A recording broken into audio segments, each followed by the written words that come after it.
Hello and welcome to the Athletic NBA Show, the Daily Ding, Sunday night weekend update. I'm Dave DuFour here with Mo Dakhil for a little nerder style breakdown of the weekend's action. And Mo, we got to start with the game that just ended. The Phoenix Suns shooting the lights out again. Devin Booker somehow just made another shot, man. I don't know what kind of run this guy is on, but after Friday night, 20 of 25, just a ridiculous shooting performance. He does it again, 14 of 18 from the field. 3 or 4 from 3, 36 points, hit 12 assists, Mo. This guy is ridiculous right now. I mean, if Jimmy Butler wasn't in the playoffs, he'd be the best player in the playoffs. Like, there's no question about it. I mean, I just want to go over his playoff numbers, and I don't even know if it's updated for tonight with tonight's game because that game just ended. But 36.9 points, 60.2% from the field, 48.9% from three on 5.9 attempts. 6.9 assists, 5 rebounds, 2.1 steals, and 1 block a game. Dude's been freaking phenomenal. Yeah. We've been ridiculous. We've been singing his praises, since the playoffs started, but it's the two-way play, Mo. It's not just the 36 points. It's the 40 minutes of lockdown defense on the other end. I mean, Jamal Murray's going to score. He had 28 in this game. He had a big game last game. But what Devin Booker is doing to make it difficult I don't know if we can actually quantify it. I mean, we can, in the fact that it's just not efficient from Jamal Murray. I think Right. like in game 3, Murray, I felt like kind of shot the Nuggets out of it to a degree. And I think like that's part of the ball game and what we have in this. And I think even tonight, I think just Murray wasn't there. And I think you're struggling to a degree. Murray with 28 points on 25 shots. It's not great, and I think that's something that worries you. Yeah, and, here's the other thing, Mo. When Murray isn't hitting his shots, it feels like he kind of gets a little bit – I'm not going to say tunnel vision because that's a bit much. He's not a ball hog, but he definitely is missing guys that are open. He's a beat late. I thought down the stretch, he ran the pick and pop with Jokic on the play where Shamet sort of causes Jokic to lose the ball that ultimately decided the game. I thought he was a couple of beats too late finding Jokic, who was wide open for a 3. I think he gets dribble happy is the way I would look at it. It's 1 or 2 extra dribbles to just somewhat greedy.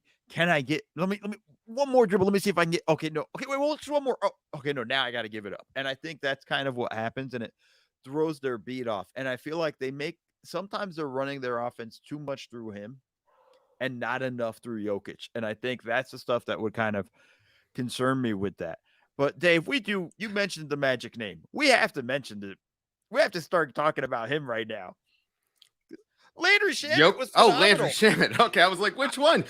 Listen, this game, Mo, was actually incredible. Like, if the basketball in the third quarter, just the shot making from both teams, back and forth. Jokic and Booker just throwing it was like a heavyweight boxing match.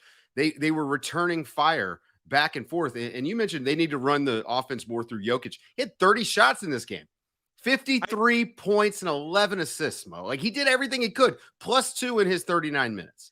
I know. It's wild that I'm like, run everything through Jokic. And I'm like, 30 shots, not enough. It's kind of silly in that sense. But I think it's a wild sense of like when you're watching it, you can just feel it on possessions. And what I mean, just because you run the offense through him doesn't mean the shot's coming from him. Now, the way the Suns are playing it, and I agree with this philosophy that they're doing on him, we're not going to double. We're not going to make it easy for him and things like that. So you have to tweak your offense a little bit. I think let him operate more at the elbow and cut off of him and things like that. But I think it's one of those things where you can feel the difference where everybody else can get going. But Dave, I want to talk about Landry Shamet. Come on. I want to talk about Landry Shamet.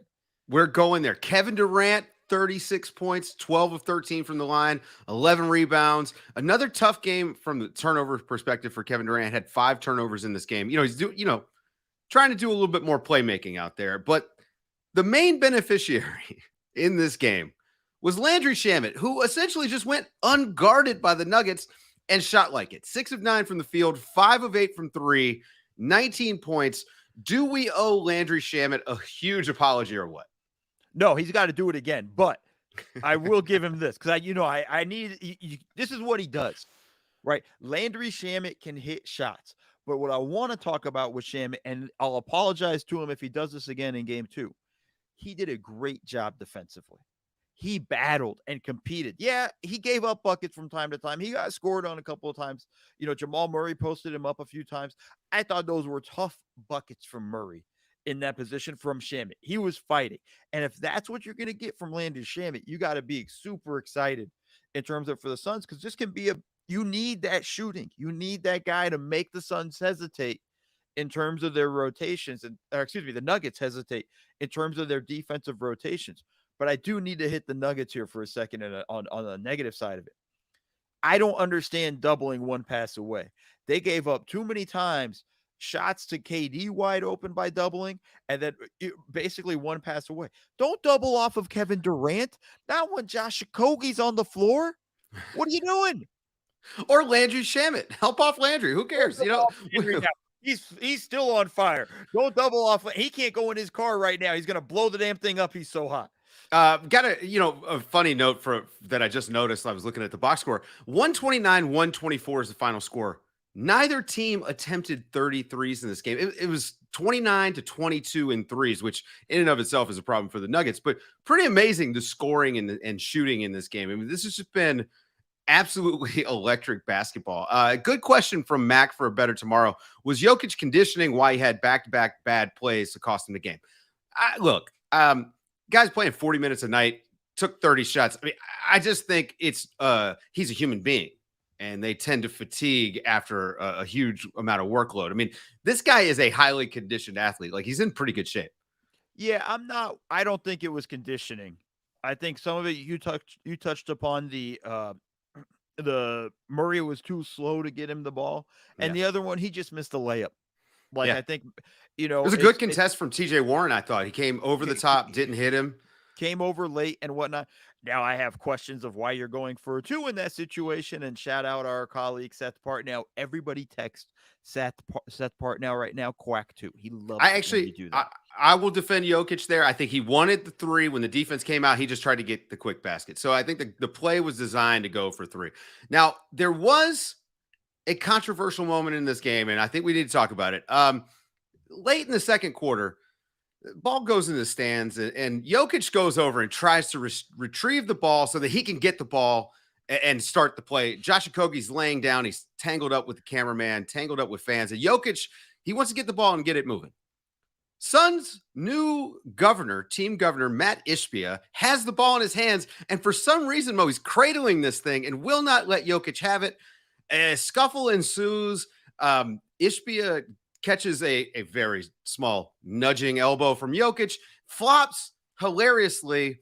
Another fan is kicked out, not Matt Ishbia, and Jokic is assessed a technical foul. It was weird. On the broadcast, they're saying, well, maybe he's going to get suspended. He better not get suspended. No way. He better not get suspended. But what I want to know, Mo, is why didn't the Phoenix Suns get assessed a technical? Yeah, I mean, at least a delay a game, right? Like, right. Your own owner is holding the ball, or even if your home fan base is doing that, it should be considered a delay a game in that instance. I think ultimately I thought it was lame. Yeah, from Ishbia, to be honest with you, or whatever. And I know Suns fans are probably going to be on the other side of it. Fair enough. You're going to root for your guy and all that. I just thought it was lame. All right, cool. Just give him the ball. Like, give it to the ref. You don't have to give it to Jokic, but give it to the ref. Don't do the thing where, like, you're a player and trying to hide away from it. This isn't Michigan State. You're not playing for Tom Izzo anymore and things like that. Just give him the damn ball. And he should be fined for the flop. We need to skip the straight letter and fine him for the flop, because God damn, that was dumb. It was awful. It was awful. It was really funny. Okay, let's go to the early game, because the 76ers have evened up the series with the Celtics after the dud of a game that they threw together in game 3, especially James Harden. He came back with a vengeance, Mo. 42 points from James Harden and another game-winning 3. This one in overtime. The Sixers beat the Celtics 116-115. So it seems that the recipe for success for the Sixers against the Celtics, James Harden needs to score at least 42 points and be prepared to hit clutch 3s. That's it. Is that what we're at right now? I don't even know if that's the case for the recipe for them. It's more just he's going to do this after 2 bad games. So just be games 5 and 6 bad. they can get to game 7. Yay. Like, I think that's kind of the hope for them in that instance. I think, listen, he was phenomenal. There's no question about it. Like, the way he played, this is what we saw in game 1. This is the stuff where you're like, wow, okay, this is James Harden hooping, and this is what they need in a lot of that stuff. And I think that's the guy they're going to need in game 5 and game 6. Like, there's just no question about it. But we should note the game should not have gone to overtime, Mo. The Celtics outscored the Sixers 24-15 in the fourth quarter. And this is another blown lead for the 76ers.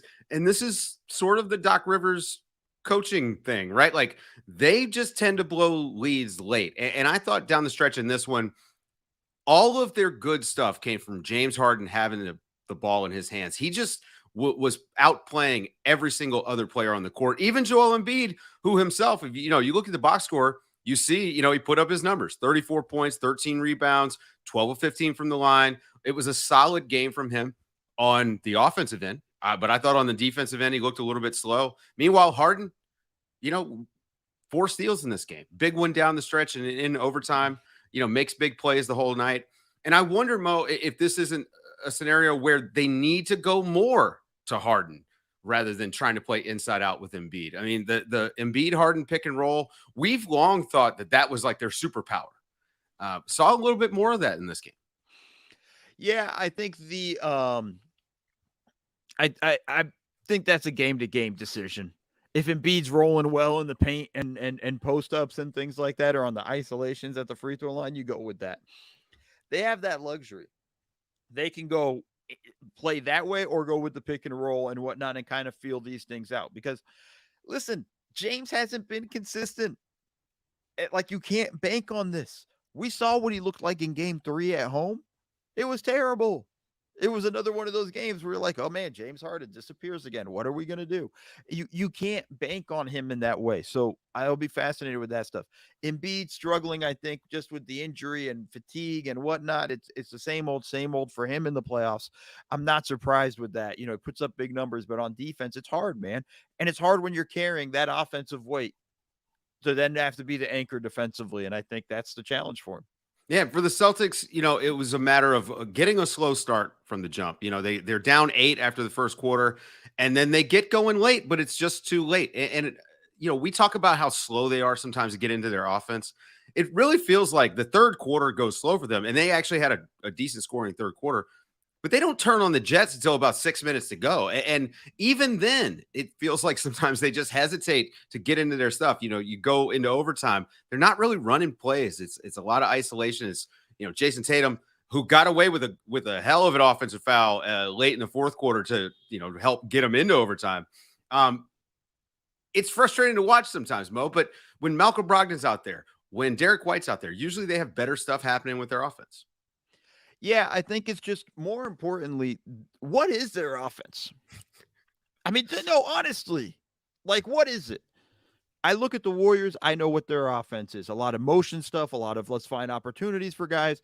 You get pick and roll with Steph Curry if you're lucky, and then that's kind of the deal, and you're rolling with it. We understand what the Nuggets do offensively, and it's power through Jokic. Listen, we know what the Suns are going to do. They're a little hurt, but it's KD and Booker right now. Celtics should be very Tatum and Brown centric, and they should be rolling with that stuff, but they got to get him stuff on the move and in motion and whatnot. And they don't do a lot of that sometimes. They honestly waffle back and forth between just one-on-one isolation stuff and then running some good offense. And I think it's just, they got to figure out who they are and what they need to do. And I think that's kind of their issues. And that's a problem. Listen, you can't have identity problems at this point. But not even that. They haven't looked that good in the playoffs. Are you impressed by that? I'm not. Like, I watch them, I'm just not impressed by them. It's easy to just not believe in them. They don't have a bread and butter that they go to. And with Rob Williams not looking like the Time Lord, they don't have that huge upside that carried them to the finals last year. So I don't know. I mean, this is if Embiid can just get right on the defensive end, I'm starting to give the edge to the Sixers. If Harden's going to have, if Harden has 2 bad games coming up, just I'll eat crow on that. I just feel like they've figured something out in this game, especially late, Just put the ball in Harden's hands, let him get to work, and make good stuff happen. Let's move to Saturday night. Oh, you're not done. Oh, I'm you've not got done one. yet. No. I forgot. I got one more thing. Okay. And this is an important thing here because we do have to talk about the end of this game in overtime. And I think that is also extremely important because it also highlights how bad they are defensively. I mean, excuse me, just how bad they are offensively at the end of games. First off, they give up a corner three to James Harden. Down, they are up two. Just, I don't understand at all why Jaylen Brown is coming in to help an Embiid. A three kills you. A two just ties the ball game. And you have the ball. You get to go to double overtime. Worst case scenario. And I just think it's a massive mistake. He comes pulling in. Great pass from Embiid to Harden, who drills the three to put them up one. Now, I agree, and this is very rare. I agreed with Joe Mazzulla not calling the timeout. Okay?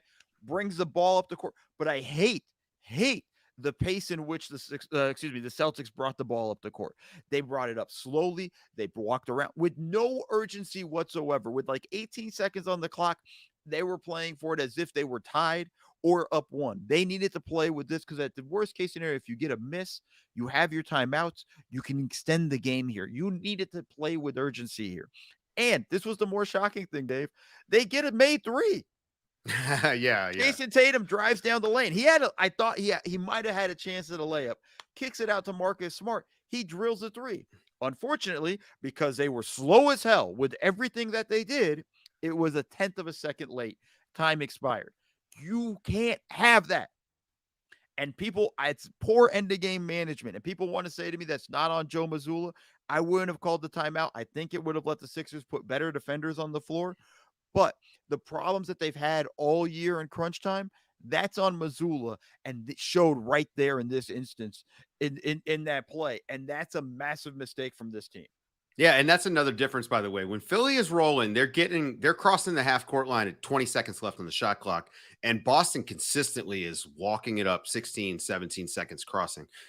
They just don't have time to get into anything. I mean, this has sort of been our pet peeve with this team now for multiple coaches. So, you get into a point where you start wondering if it's the players and not the coaches. So, all right, let's move to Saturday now.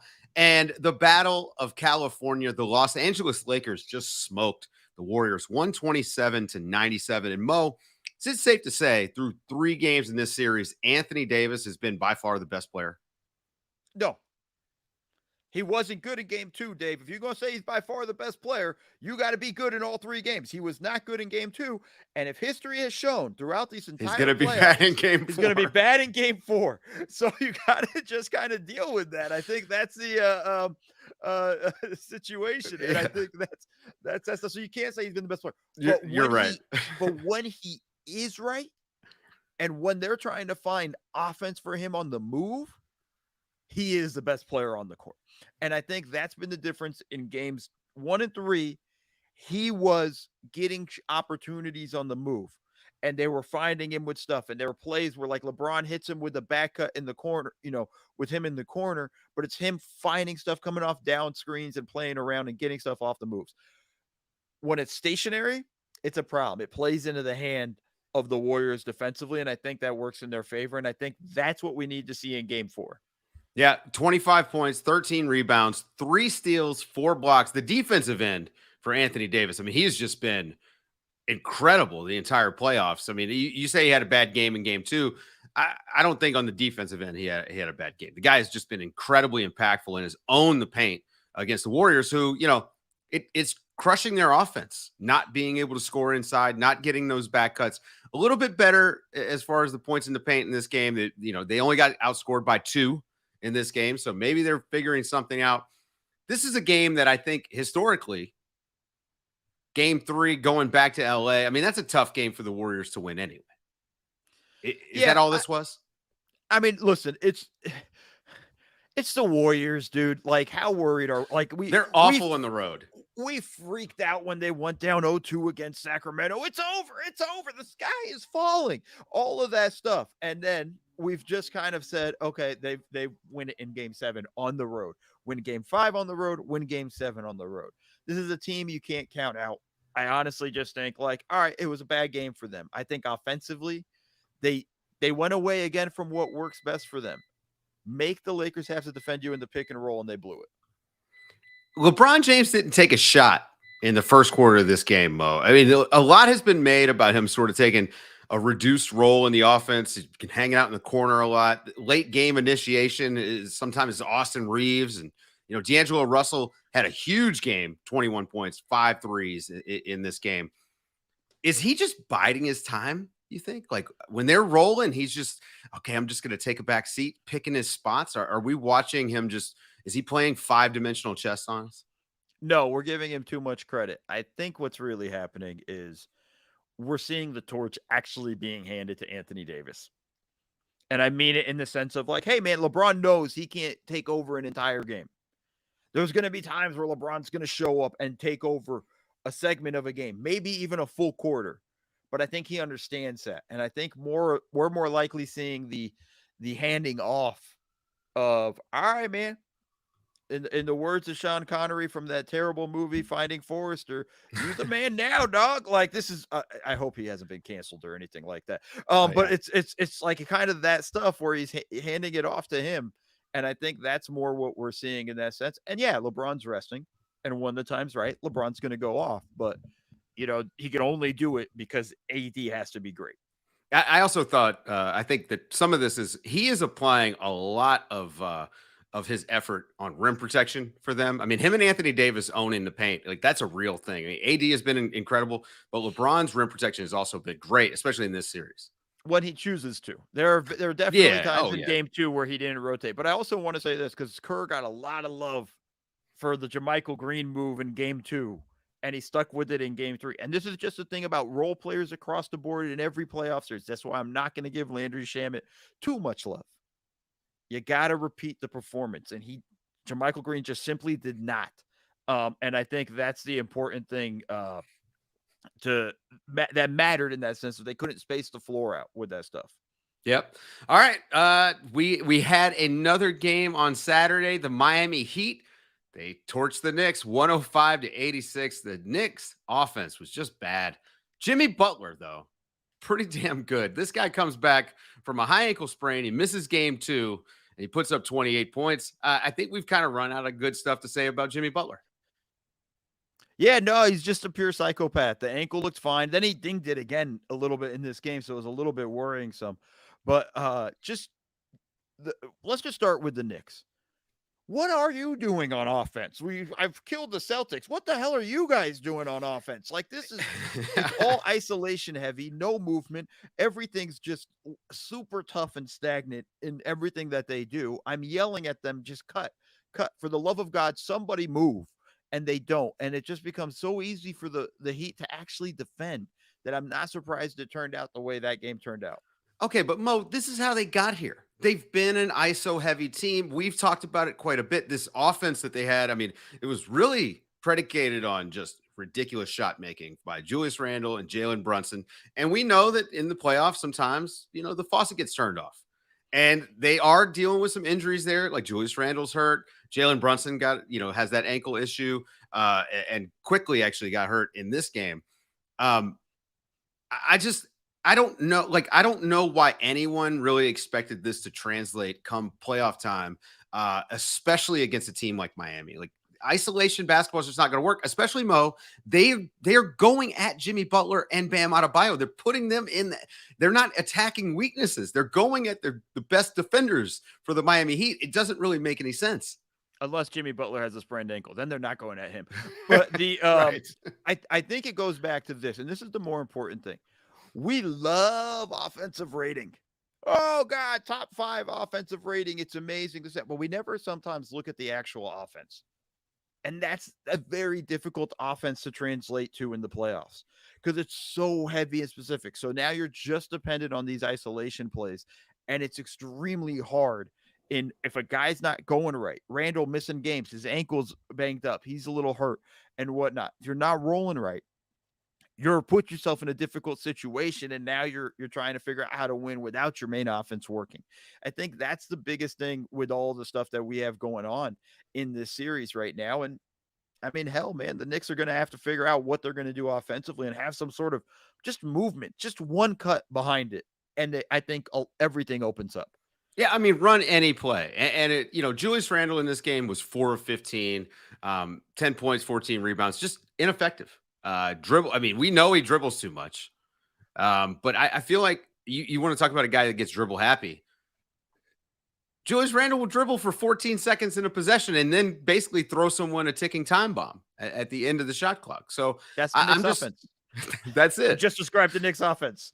Be ready to shoot. You got anything else on this game? I really do think that the Miami Heat are just at this point, like it's just the strategy's better. This is a game they did not shoot the ball well, which has been one of the weird things about the playoffs is that the Heat, have had so many really great shooting performances so far, but they did not shoot well. They shot 38% and 22%. They just absolutely crushed everything the Knicks were trying to do because everything the Knicks did was just one guy trying to do something. I don't get it. Yeah, no. I think when I look at it from the Heat, I thought Bam played a great game. I thought Bam was great. The numbers aren't blow you out the door wild, 17 points and whatnot, but like I thought he was just strong and aggressive in that sense. And when you get aggressive Bam, it goes a long way for the Heat. And just my last note for this is just I told y'all this was going to be an ugly series. It was going to be entertaining, but ugly as hell. And when you get to the fourth quarter and it is 16 and 18 points scored in the fourth quarter, that is everything that was promised to y'all. Ugly ass basketball, but going to be entertaining. We even had a little scuffle that ended up not really being a thing, but we had a mini little vintage Miami Knicks scuffle. So maybe we can get a little more rivalry and a little more tension in game 4. Yeah, I do like this 90s throwback. It was like the Knicks and Cavs. That was one of the ugliest series. The scores, they ended like when I was a kid. It was great. I did a little bit nostalgic for when guys couldn't actually play offense. That's going to do it for today's show, folks. Thank you guys for listening. Thanks for tuning in on YouTube. Remember, we're broadcasting every single night, our post-game Daily Ding all week long, all playoffs long. And, come and join us and hang out. For Mo Keel, I'm Dave DuFour, and this has been the Daily Ding on the Athletic NBA Show. Ding, ding.